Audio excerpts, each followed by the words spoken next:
کوئی بھی نام اللہ سبحانہ و تعالیٰ کا اور انبیاء علیہ السلام کا اور ائمہ علیہ السلام کا برکت کا سبب ہے. اب اگر وہ آیت قرآنی کی صورت میں ہو تو بلا شک وہ سب سے بہتر ہے، ورنہ صرف اگر کوئی یا اللہ بھی اس نیت سے کہے، یا محمد یا علی بھی اس نیت سے کہے تو برکت ہوگی. لیکن اس میں جو سب سے بہتر چیز ہے جو قرآن کے آیت الکرسی ہے، 6 دفعہ سورہ توحید ہے، اسی طرح سے چاروں قل ہیں. چاروں قل کو پڑھا جائے اور باقاعدگی سے ان کا ورد کیا جائے اور گھر کے مختلف حصوں میں بھی لگایا جائے تو برکت ہوگی. لیکن ہمیشہ یہ چیز ذہن میں رہے کہ اللہ نے ایک نظام بنایا ہے، دنیا سے جانا ہے، امتحان کا بھی سلسلہ ہے، اور یہ دنیا سے جانے کا سلسلہ انبیاء کے ساتھ بھی رہا اور امتحان کا سلسلہ بھی انبیاء علیہ السلام کے ساتھ رہا. یہ تصور کہ امتحان صرف انبیاء کا ہوتا ہے یہ بالکل غلط ہے. جو بھی دنیا میں آیا ہے، لہذا ارشاد خداوند تبارک و تعالیٰ ہے الذی خلق الموت والحیات، اور جس نے موت اور حیات کو خلق کیا. کیوں خلق کیا؟ لیبلوکم، تاکہ تمہارا امتحان لیا جائے. کیا بات ہے. تو ہم امتحان کے لیے بھیجے گئے ہیں، اور امتحان جو ہے ہمارا مختلف طریقے سے ہے. کبھی مال دے کے ہے، کبھی مال لے کے ہے، کبھی اولاد دے کے ہے، کبھی اولاد لے کے ہے، کبھی اولاد نہ دے کے ہے، کبھی بیماری دے کے ہے، کبھی عافیت دے کے ہے. تو اصل امتحان یہ ہے کہ دنیا میں جو مختلف کام ہوتے ہیں، ڈائریکٹ یا انڈائریکٹ، یا ہمارے ایکشن یا ری ایکشن، اس میں ہم اللہ سبحانہ و تعالیٰ کے تابع ہیں یا نہیں ہیں. نہیں، صحیح. اصل موضوع یہ ہے. تو اہم ترین چیزیں ہیں کہ ان کی تلاوت کی جائے. اچھا، یہ جنوں میں یا دوسرے اصل موضوع ہے کہ توکل کیا جائے. اسی کے ذریعے سے دعا کے ساتھ ساتھ دوا بھی کی جائے. بس اب جو میڈیکل ہے وہ آگے سے آگے جا رہا ہے. اب یہ ذہن میں رہے کہ لوگ ہمیشہ ہمارے یہاں، یہ موضوع ذرا سا ہٹ کے، لیکن میں نے کراچی کو اس موضوع کو بہت مجالس میں ڈسکس کیا ہے، اور خصوصاً اس وجہ سے کیا کہ مجھے بعض کیسز ایسے ملے کہ بچے جو ہے وہ مینٹلی ریٹارڈڈ ہو گئے تھے ماؤں کی غلطی کی وجہ سے. تو میں نے یہ موضوع مجلسوں میں ڈسکس کیا کہ اگر بخار بچوں کو ہو تو سب سے پہلا کام یہ ہے کہ ان کے بخار کو کول ڈاؤن کیا جائے.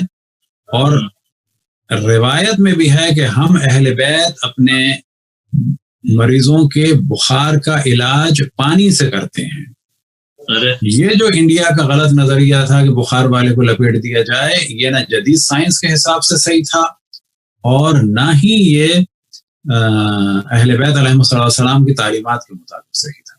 تو میں ہمیشہ کہتا تھا کہ اگر بچے کو بخار ہو تو جو سب سے پہلا کام ایک ماں کو کرنا چاہیے، اس کے بخار کو کم کرے. ہاتھوں پہ پانی ڈالے، پاؤں پہ پانی ڈالے اگر سردی کا زمانہ ہے، ورنہ ہاتھ سے چہرہ دھلائے، ورنہ پٹیاں رکھے. سب سے پہلا کام یہ کرے، اور سب سے پہلا کام کرے اس کو دوا دے.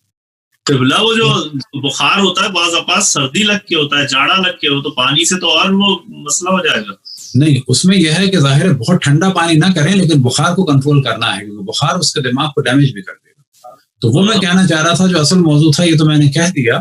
جو اصل موضوع تھا کہ کسی کو حق نہیں ہے کہ یہ کہے کہ جی ہم لوگ اینٹی بایوٹک استعمال نہیں کرتے ہیں. آپ ہوتے کون ہیں کہ ہم لوگ اینٹی بایوٹک استعمال نہیں کرتے ہیں؟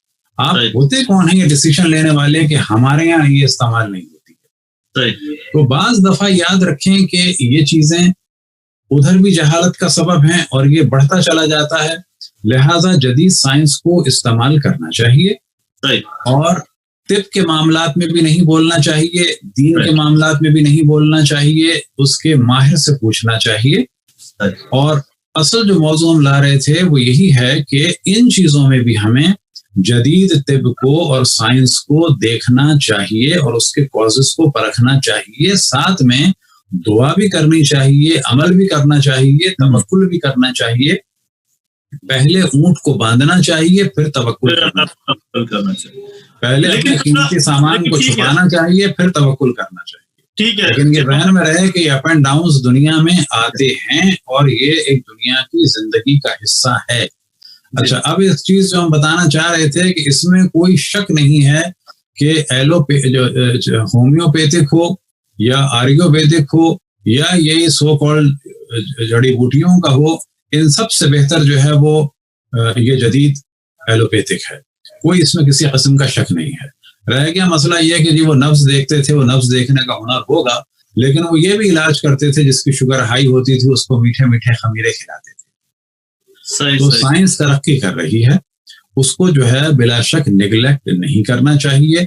توکل بھی ہو, دوا بھی ہو, اور یہ جتنی دوائیں ہیں اور یہ جتنی سائنس پہنچی ہے یہ بھی اللہ ہی کی مخلوق یہاں تک پہنچی ہے, اللہ کے علم کے ذریعے سے پہنچی ہے, اور طب کا دار و مدار بھی نبوت پہ ہے.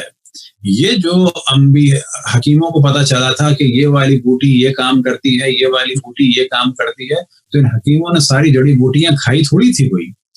یہ پہلے مرحلے میں کہ اس بوٹی میں یہ فائدہ ہے, اس بوٹی میں یہ فائدہ ہے, یہ انبیاء نے دیا تھا, چیز دی تھی. سابقہ زمانے میں ان کے اجزاء کو الگ کرنا ممکن نہیں تھا. تو مثال کے طور پر کہیں اگر ضرورت ہوتی تھی وٹامن سی کی تو کہا جاتا تھا یہ پھل کھا لو. آج وہ اجزاء الگ ہو جاتے ہیں, ان سے دوائیں بن جاتی ہیں. یہ بھی ذہن میں رہے کہ وہ جو جڑی بوٹیوں والی دوائیں تھیں ان کے بارے میں بھی امام جعفر صادق علیہ السلام کی روایت ہے کہ دوا کے اثرات بھی ہوتے ہیں کچھ, اور دوا کو غذا نہ بناؤ. ایلوپیتھک کے بھی ریئیکشنز ہیں, ہومیوپیتھک کے بھی ہوں گے. اچھا ہومیوپیتھک تو بعض دفعہ پتہ نہیں کچھ کرتی ہے بھی کہ نہیں کرتی. یہی میں کہہ رہا تھا کہ ایلوپیتھک کا تو یہ ہے کہ انجیکشن ابھی اندر گیا ہے اور اثر ہونا شروع ہو گیا. حکمت میں بھی یہ ہے کہ دوا کھائی آپ نے, آواز بیٹھی ہوئی ہے, تھوڑی دیر میں اثر ہونا شروع ہو گیا.